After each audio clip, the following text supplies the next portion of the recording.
My cheating is livid that I changed the locks on our house after her infidelity. Let me start with some background. My wife and I are both 54, married 31 years. She is an RN at a hospital. I work for a home builder since I was 18. We have 2 children, both grown out of the house in their 20s. We decided in our mid-40s to pursue my wife's dream of running a bed and breakfast. We have been looking on and off for years. We came across a piece of property of 5 acres and a home built in the 1870s.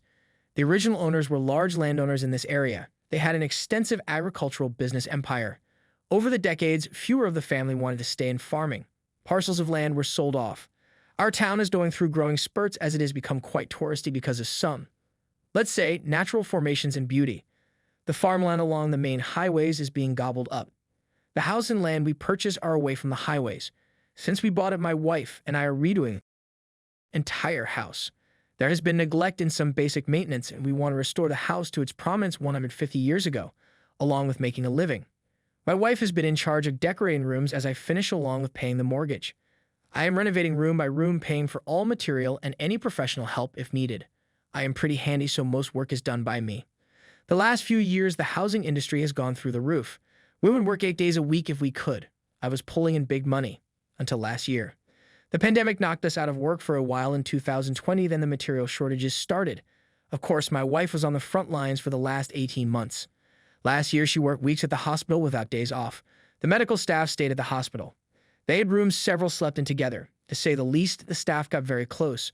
They worked 4 weeks on 2 weeks off. Starting in March last year into the fall, then again and after Thanksgiving. My wife has always, after the kids were older, worked for others if they asked.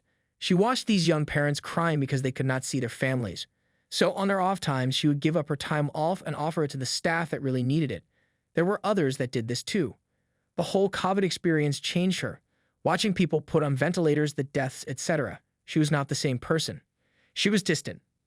Our sex life went to zero.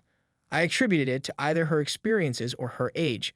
I tried talking about it, but was told she just didn't feel it anymore. We still work closely on the house.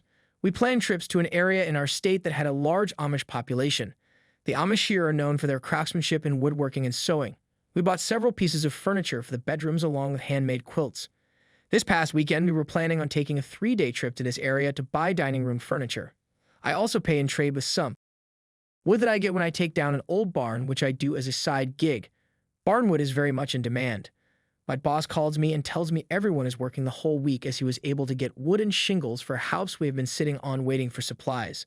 I told the wife we could go on Saturday and Sunday. On Friday morning, she tells me she is still going with some workers because there is a fall festival going on too. I go to the local bar that night. One of her coworkers comes up to say hello. I asked if she was going on the trip. She knew nothing about it, so I texted the wife asking if she made it okay and asked who was all there with her. She texted back that this friend, her other close friend, and a friend called Stevie. I had heard this name the last few months. Until then, I always thought they was female. I asked her friend at the bar if she knew this Stevie. She said no, but there is a Steven that works with them. The wife gets back Sunday afternoon.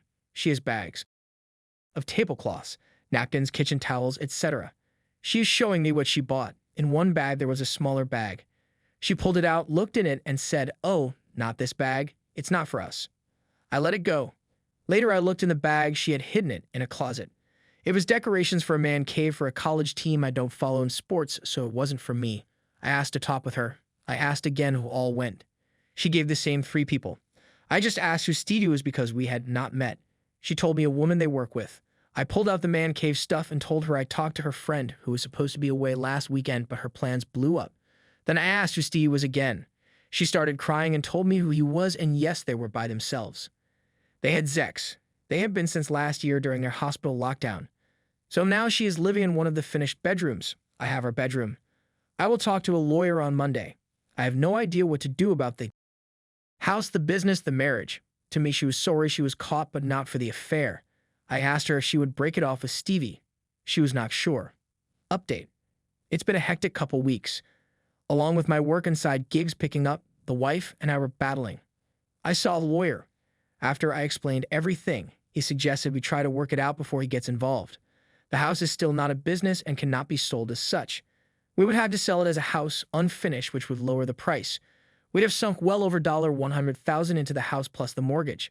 The lawyer will have to consult with a real estate attorney and maybe one dealing with businesses, so their fees are going to be high. So, I try to approach the wife to see if we could talk.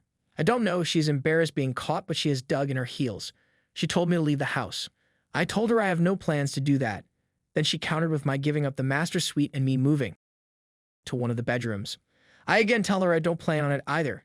She then says she is off the next couple days and will move all my stuff out and put it in the foyer for me to decide where I am going to stay. So I end the conversation. I went out where my supplies are stored and grabbed a new door lock with a push-button keypad. I was going to install on the bedroom doors once we had guests. We can change the combination after each guest. I installed it on the master suite door. The next day, I went to work. When I came home after a day of angry messages for putting the lock on, she was livid. "How dare you lock me out of my bedroom?" was her war cry.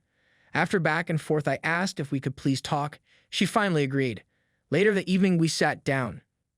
Told her I was very hurt to find out of the affair and that I wish she would have told me she was not happy. She did not say anything. So I continued with that. As far as I am concerned, the marriage is over. She just nodded her head.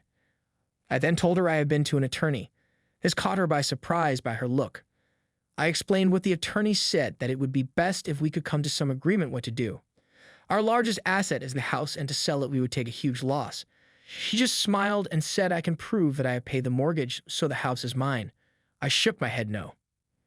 My attorney explained the house is a marital asset, both names on the mortgage. I then pulled out a couple binders. I have every receipt that I have spent filed by room on what has been spent. I started this just out of curiosity and just kept going as we finished rooms. I can prove I spent thousands of my money in refurbishing the house. She was caught off guard by the receipts. She has not been to an attorney. I propose that we live peacefully, together, finish the house. We can then set the B&B up. She could buy me out of the business at that time. She dug her heels in again.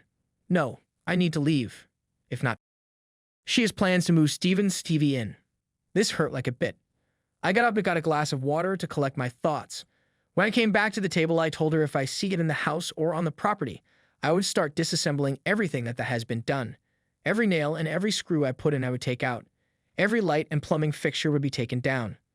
I said I would not destroy them because I own them. I would replace them with any old piece of salvage material I could find. I said think about it, consult with whoever is giving you dime store advice. Let me know. Yesterday she came to me. We had not talked in several days. She asked if we could talk again. She had talked with our kids. I had called each and told them what's going on. Our daughter suggested to her that we stay in the house to completion, start the business as I suggested. Then maybe I could move out but still own 50%. Mom could run the business, bringing in an employee or two to help run the place, do yard work, give Mom a day off. I told her I would think about it, but my stance on Steven will not change. So I have another appointment with attorney.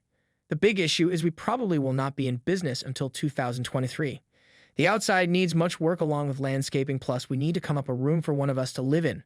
The room I am in is part of the rooms to rent.